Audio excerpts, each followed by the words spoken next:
Good morning, everybody. Welcome back to Southern Latitudes. I am Robin, and I got up early before the sun, even. And I wanted to get at least two jobs done, maybe more, but at least two. I've got a lot of work left on the inside of the house. So I have my loppers and gloves, and I wore jeans specifically because I am allergic to the sap on these vines behind me. And so I really need to get them out of here.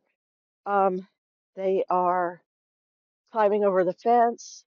They're really my neighbor's vines, but anyhow, I will at least do what I can from this side, and then when I see them, I'll maybe ask them to remove their side.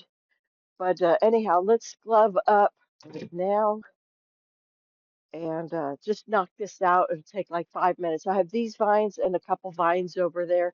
They're already down and touching the grass.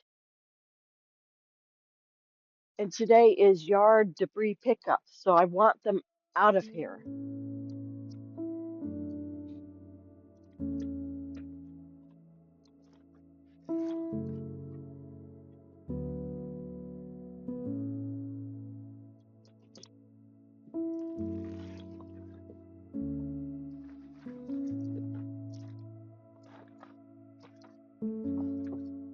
These vines can tend to destroy a fence.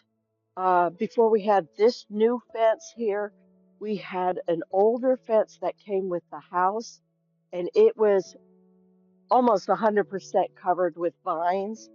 And it looked very pretty. And during hurricane season, the vines kind of keep the fence in place if it's older. But honestly, it's not too smart to have all those vines. And then they just keep trying to get into the yard, month after month. So that's not very good. These are the roots right here that go with the actual vine. This one's actually touching the grass. So,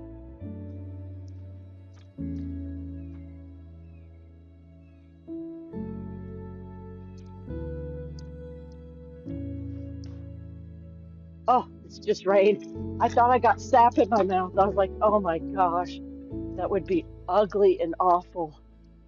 It's just rain. I was concerned over nothing. This one's wider than my loppers.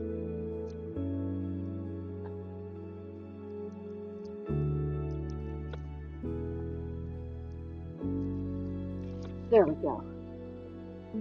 Yeah, there's a lot of water and it's fooling me.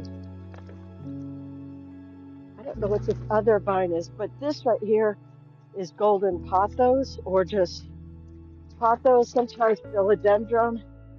And I used to beat myself up for not being able to figure out which was which.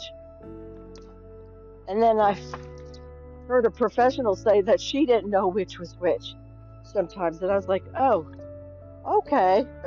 I don't feel so bad then. All right.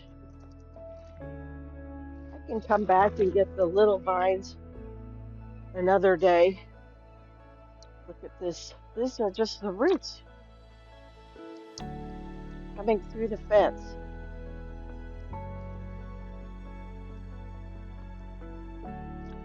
It's really trying to take hold here. Let's see. Let's get this one. Let me move you guys so you can see this one over here in the corner. Okay.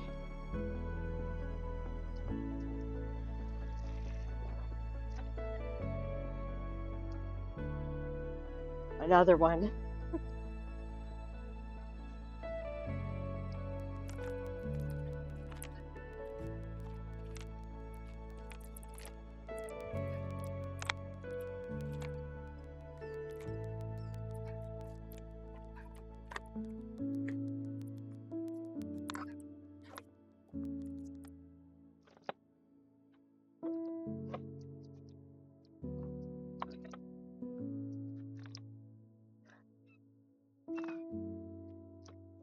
Okay.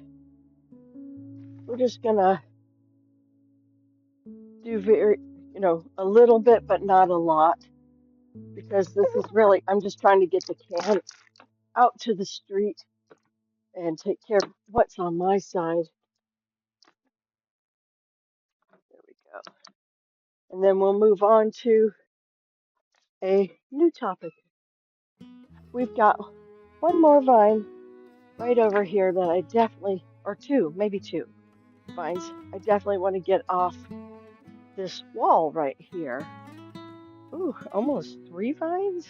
Yeah, hold on, let me get it real quick. Whoa, okay,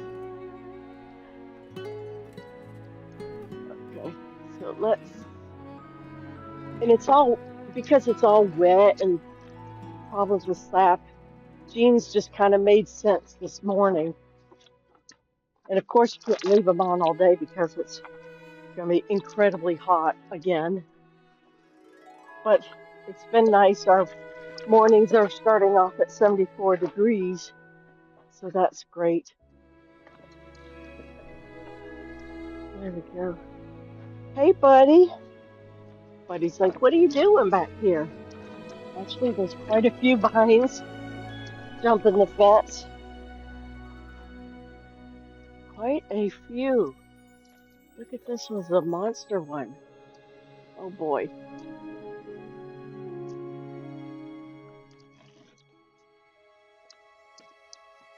These cute little house plants, people set free and climb up trees, and it seems like a great idea until they get out of control.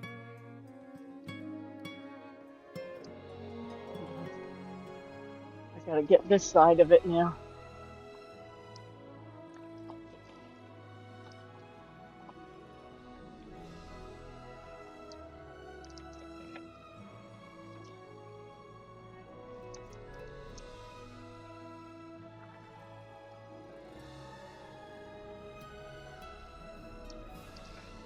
Okay, there we go. Let's fill the can and get it out to the street. Uh-oh, wait. Where'd you come from? Oh, okay, there we go. Alrighty, let's fill that can and move on to our next project. Okay, you guys, I have these baby Swiss Chard, and as you can see, they're sewed pretty tight in there. So what I'm going to do is pull them out in groupings. I'm going to wiggle them a little bit here and there until I feel the roots are coming. There we go. And I'm going to end up putting them in one by one. But first I'm going to lay them out, just because it's a little easier to separate the roots at this point.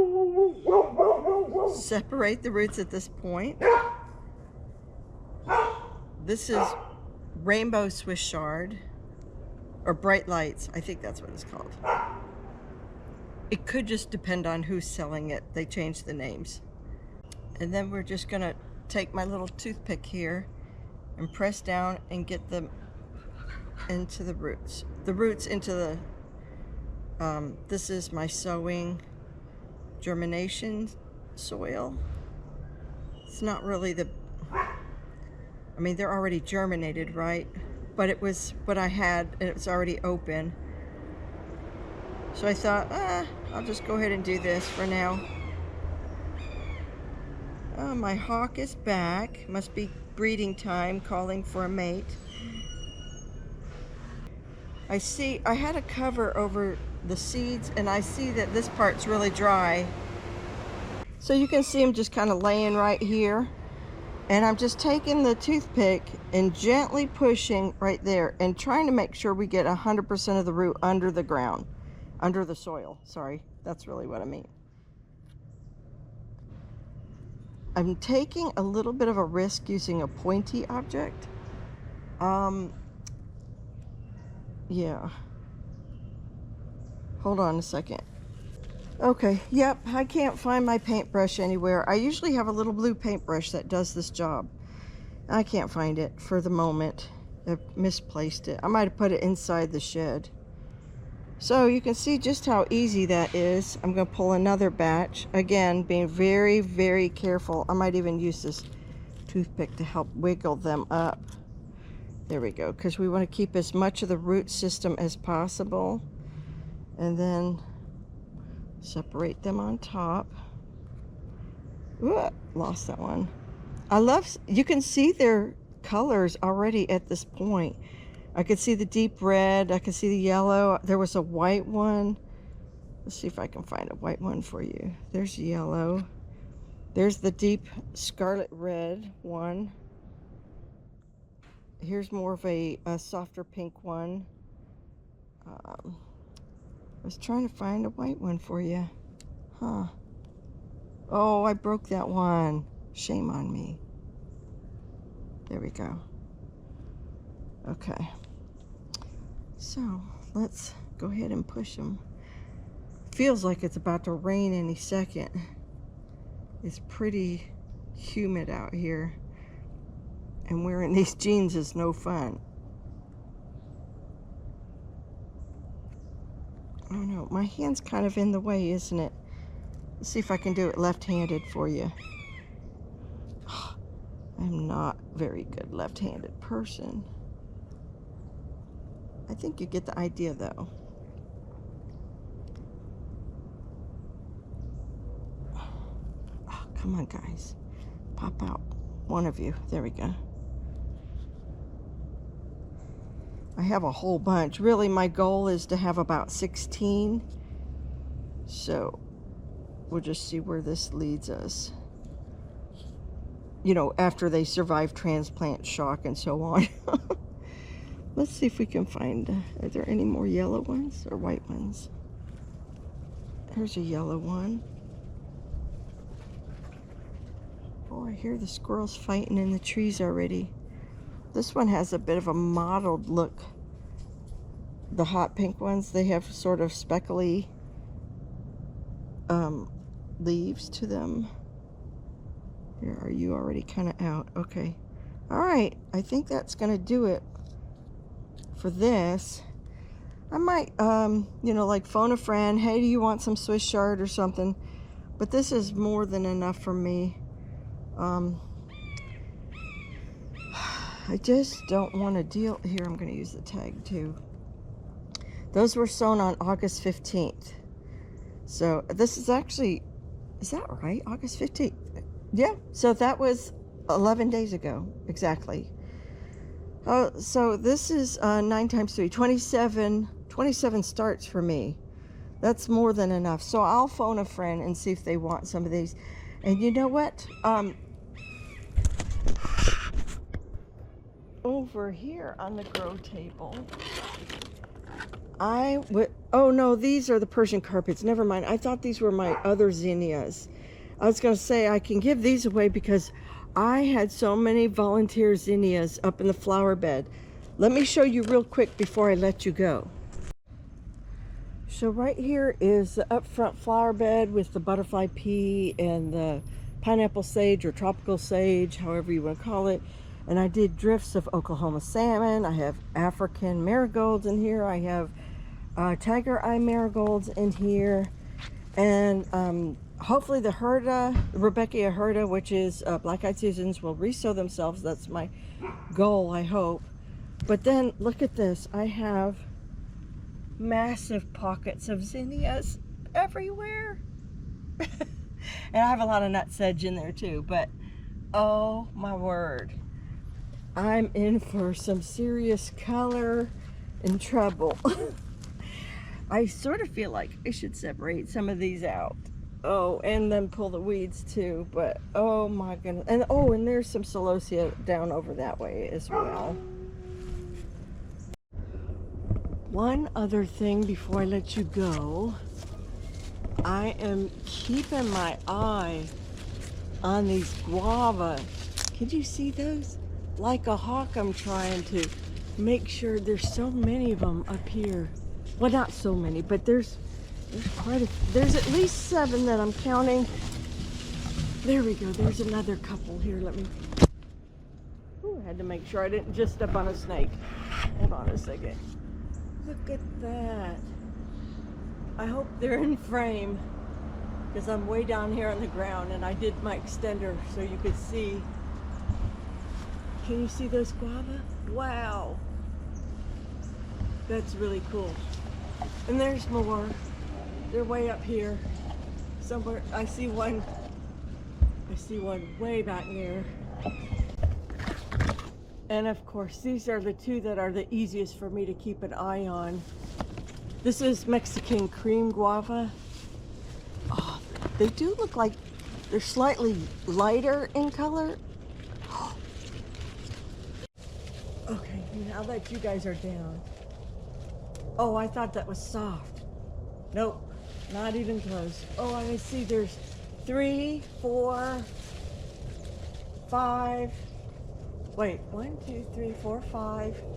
And then there's 2 over here, 6, 7. And yeah, there's for sure 7. I'm just not sure about the other one. I think there's one way up in the high up in the canopy. I do a little morning check on my miracle fruit. I picked a bunch of fruit a couple of days ago. Look at the blooms for the miracle fruit. And it takes like no time. Hey, Mr. Honeybee. Right there. Takes no time for them to go from being little, I don't see like an immature green one, and they go right to red. So almost overnight. Okay, what else? Checking in on my rack. Looks good, like it's came out like it's supposed to. And then I come over here and I look for mushrooms. Oh my gosh. No way. No way. Is that like an actual one that I planted? That would be really, really soon. It might be. Look. Here's another one. Oh. Which I'm gonna guess that's a shiitake, right? Warm shiitake. This should also be warm shiitake, or else I'm a monkey's uncle. Nope, that's a phoenix. Oh, maybe that's why I don't recognize it. Oh my word, let me check the one back here. Always check your logs after big rainstorms. Okay, nothing on this. This is a phoenix back here. Oh my word. We've got mushrooms coming. Back here. There's gotta be a critter. Every time I come over here, he's digging more and more and more of my older mushroom logs. And this is probably the one that had the warm shiitake on it. Oh, okay. He's tearing up a storm. There's probably termites in there. That's probably what he's going for. Look at the gnats, buddy. Yuck. Let's go back. Oh yeah, there's where he's coming in at. Okay. Well, anyhow, it's always an adventure out here in the garden. Oh my goodness. I better verify that's a phoenix coming up. I've no experience with phoenixes. Look at this one's coming too. Oh my gosh. That's awesome. Y'all, there ain't nothing that makes me happier than finally, after years of trying mushroom logs, to find the fruit finally producing the fungi on the logs. Oh my goodness. Okay, so here's another project. I don't know that I'll take you along for this, but there's Jimmy Nardellos. Need to be, I'm just going to leave them in this tray for right now, but they germinated. That was 8/15. That was the same day I did the Swiss Chard. And what was my other new ones? This is my black brandywines. Did I take you along for that? That was also on the 15th. I'm gonna guess that I took you with me. This is lemon bee balm. That is doing spectacular. So what I would do with this when I go to separate is I'll just take little squares. I'm not gonna try to divide these out at all. And then let's see what's over here. Basil. This is Maddie, my friend Maddie and Cindy's bell peppers that I promised them. These are just plain regular store green bell peppers I saved the seed on. What's over here? Anise, hyssop right here. I thought I had a little bit more. I guess not. No, that was the one that tray that died. That's Madam Butterfly. I gotta resow that. Yeah, and some more sunflowers. I'm trying to think, was that caramel? I don't know if that was still caramel. 815 caramel. I guess that's what it was. That's the name of that sunflower. I got more Immokalis coming because I lost quite a few of these to rot. Some of my big beefs. The big beef, what do you call them? I took the tops off, the suckers off, and I rerooted them, and they were doing great, but then they started doing really bad on the table. So they're in the house, but I haven't shown them to anybody because they look kind of pitiful. So look at this, whatever this is.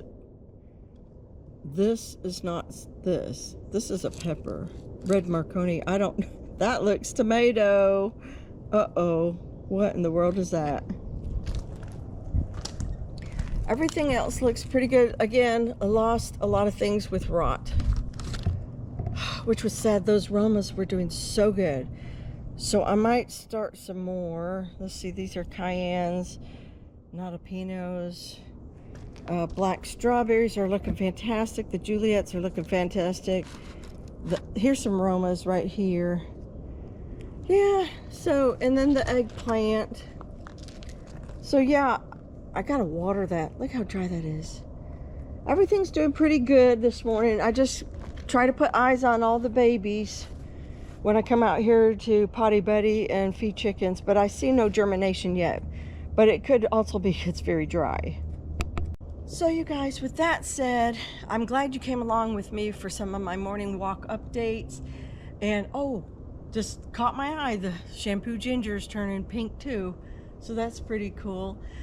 Well, the rain, the consistent rain has really had its pros and cons. So some things are absolutely loving it, like the gingers, the bananas, mushrooms. And some things are really hating it, like these little baby